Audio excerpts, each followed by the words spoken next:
Stanford University. Good morning, everyone. Hannah and I are delighted to be here to tell you a little bit about this very exciting development at Stanford called the Feed Collaborative. So a couple of years ago, my co-founder, Matt Roth, who's in the back, Matt, wave your hand, and I decided it would be a really interesting idea to bring together experiential learning using design thinking, as we're based at the D.School, with deep collaboration with partners on the ground so that the experiential learning could be focused on doing real meaningful work, and engaging student teams focused on innovation projects that would be driving real impact. So that was the impetus for forming the Feed Collaborative. And it has evolved into a collaboration between the D.School and the School of Earth Sciences. That partnership is key because students apply academic knowledge, much of which comes through the earth sciences field, as well as design thinking expertise in an experiential learning environment. And we have developed a very close partnership with pioneers in the local food system space to basically develop a strategy for innovation to increase sustainability in the local food shed. Our goal at the end of the day is to create positive impact in environmental sustainability, social justice, and human health. So a fairly ambitious undertaking that's now well underway. So I want to talk a little bit about the collaboration that we've built with local partners, because this is a key aspect of FEED. We have developed an organization called the Peninsula Food Innovation Group with Tomcat Ranch, Pie Ranch, and the Peninsula Open Space Trust. And this is the heart of the collaboration. We've been meeting together as a team for over a year now, and in that time frame, we've developed a strategy built around this mission. We're collaborating to increase the scope and sustainability of the local food system by identifying opportunities for systemic innovation and designing, implementing, and scaling solutions to address those opportunities.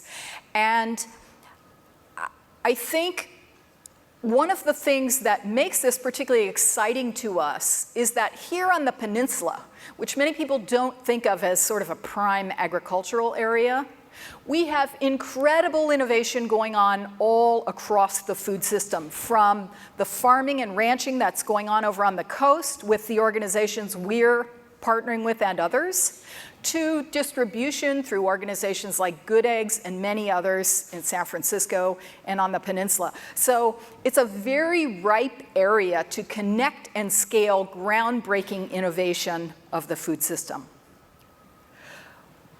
PFIG is attempting to develop and share innovations in these areas, permanently protecting local farmland and supporting sustainable agricultural practices and food production, enhancing the economic vitality of local farms, because it's a big challenge to farm here, obviously. It's a very expensive area, and making it work on a sustainable basis is no trivial challenge. Building relationships between producers, institutional buyers, and consumers of food in the peninsula food system.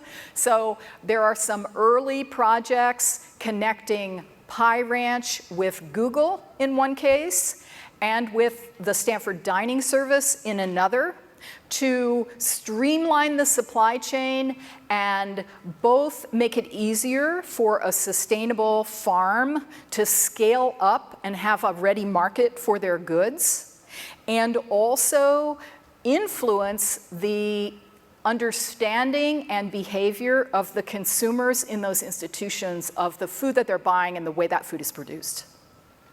And that's part of increasing access to fresh and healthy food, which we're pursuing in a variety of ways. So I mentioned the core partners. In addition, we have built a broad ecosystem with many partners cutting across the food system who we're engaging in projects as we launch them to achieve these objectives. So one of the things that Matt and I and Hannah, who is our rock star teaching fellow, are very excited about is not just the impact on food, but the work that we're doing to try to innovate the way we educate at Stanford. Students really want hands-on opportunities to learn, not just classroom opportunities. And that's part of the appetite that we're satisfying through the work that we're doing at FEED. And so we are planning and beginning to try to nail down the details of a prototype that will probably happen in 2016. We were aiming for 2015, and we'll do some aspects of it in 2015, but the full-blown thing will probably be 2016, which will be a full quarter immersion in the local food system for juniors at Stanford. So they won't take any other classes.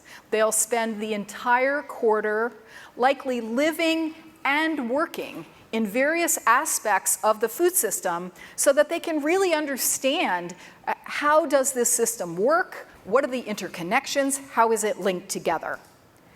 And then they'll follow that quarter of immersion with a single class in the second quarter where they can synthesize all of the experience that they've had and develop a personal mission. These will obviously be people who are interested in working in the food system space. They'll have a chance as juniors to think about, okay, how might I actually pursue a mission to make a difference in this space?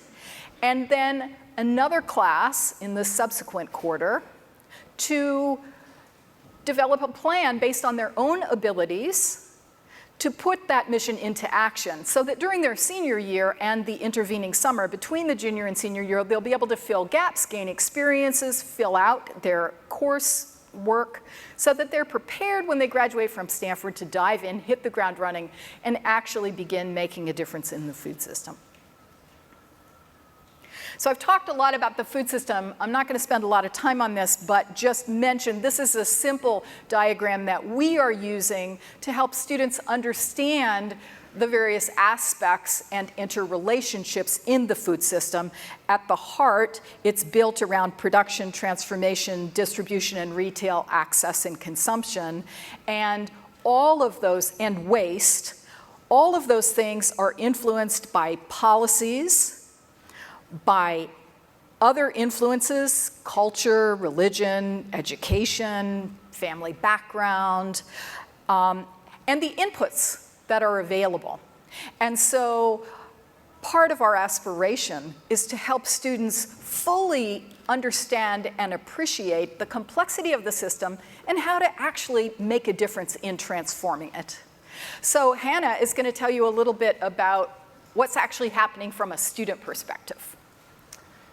As Debra mentioned, I am a teaching fellow with the FEED Collaborative, and I talked myself into a job there after ditching class to come to the Food Summit last year. So it worked out pretty well for me.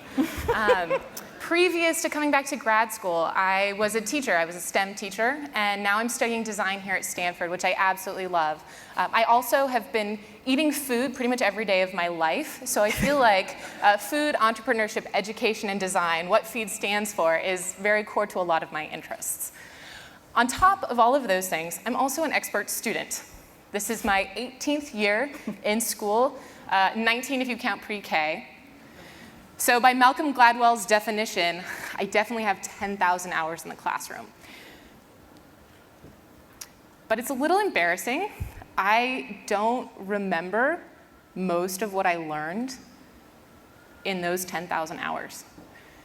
Because the way that most students are taught is sit down and listen, do worksheets, listen to a lecture. And that is not an engaging way to learn. Think about all the statistics you've read in your life. Maybe a couple of them stand out. But it's the stories that really stick with you. And so when we think about education here at Stanford and where it might go in the future, we want to separate the thinking that happens in academia and just the sitting around in classrooms and listening to lectures, and activate it with doing in the real world by working with our partners who could really use the kind of enthusiasm and energy that students have, who really want to make an impact and have a difference, but they don't necessarily know how to engage and where to start. When you say, I want to have an impact, what does that mean and where do you start? So I think the real gift of the FEED Collaborative is connecting students with the thinking, the absolutely fantastic academic research and work we do here at Stanford, with the needs in the community, and activating that knowledge to make it really applicable using the process of design. If you're interested in hearing about this, we have students all throughout here. They're so engaged with the issues of food that they've come here today, and they're also going to be speaking after this. So I'm going to walk you through a little bit what this class looks like. So we like to start with really getting students out there. If you're used to sitting in a classroom, we want to mix things up. And like I said, stories make a really big difference. The way that you feel from an experience is going to stick with you a lot longer than a statistic. So we start by getting out there. This is a field trip we did this quarter out at a farm in Pescadero. This is a conventional Brussels sprout farm run by a guy named Joe. You can learn a lot from Joe.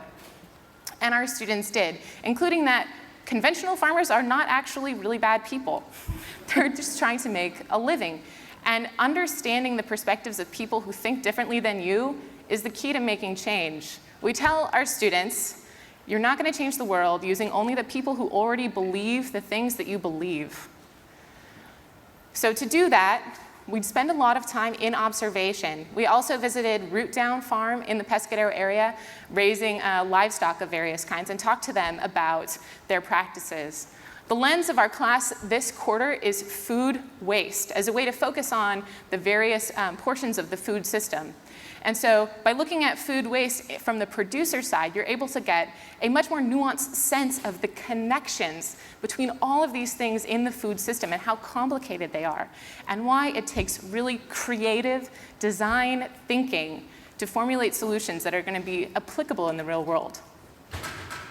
A big part of this is empathy, that understanding and feeling what it's like to be a person working in these situations, to feel disempowered, or excited, or just plain tired with the way things are. Here, Joe is showing students leeks that he's grown on his 400 acres, and the fact that they're probably not going to be sellable because just underneath his finger is a little brown spot. So you can tell students, oh yeah, there's a lot of waste in the food system because of aesthetics and customers have really high standards. But when you see them on the farm, when you see Joe pick up these leeks, which look beautiful, and he says, I have to throw these away, that sticks with people, and it's very impactful. It's really important, actually. That's why this slide is up there as well. This is Kevin Bianchini, a grocer that we also talked to, and he has completely different issues around food waste, and he's part of the food system, and he's trying to make a difference. But if you can't understand why Joe's story is different than Kevin's story, you're not going to have effective solutions. So that's why talking to these people is really important. And above all else, really immersing. Nothing teaches you what it's like to be somebody else, to walk in their shoes or sort their onions, as in this case we did at Blue House Farm. Paying back Ryan, who gave us a little tour of his farm by helping him sort onions for an hour, which when we did a midterm feedback session with our students was like one of the top things that we did so far in the quarter. After we go out and collect all of this information, we begin to synthesize it. So we're pulling not only from the experiences of people who are working in this space, but also the incredible academic research and reports that are out there to really draw from, so that you can zoom out and build the context of this issue, but then zoom back into an individual's experience and a user to make it really actionable and to help understand it. So we go through exercises in class to synthesize all that information, and to then ideate, come up with as many ideas as we possibly can for how we could solve this problem in a really creative and different way. And this is really fun. It involves a lot of Post-it notes. After that, we start to make things. So you just have to make a little leap, make an inference to jump into, how could I actually make this happen? And so we start building things, or in this case, eating tomatoes out of the trash can at the pig farm. So by building things, we start with prototypes. Make it really easy, make it really fast, so that you can learn really fast by revision and trying different things. Just like farmers try things every year is a new prototype for a farmer. We speed that up a little bit more than a year because we don't really have a year. It's like a couple of days, but same idea. So these are a couple of prototypes from a project I did last year with Google that Debra mentioned, working to connect farmers with folks at Google who wanted to feed more vegetables to their kids, moms in particular. So we ran this for 3 weeks. So you try things over and over again, and then you take them back out into the world and test them even more after you've built them in the classroom. You go back out and you test them. So these are some of the results and some of the things that we did from that prototype.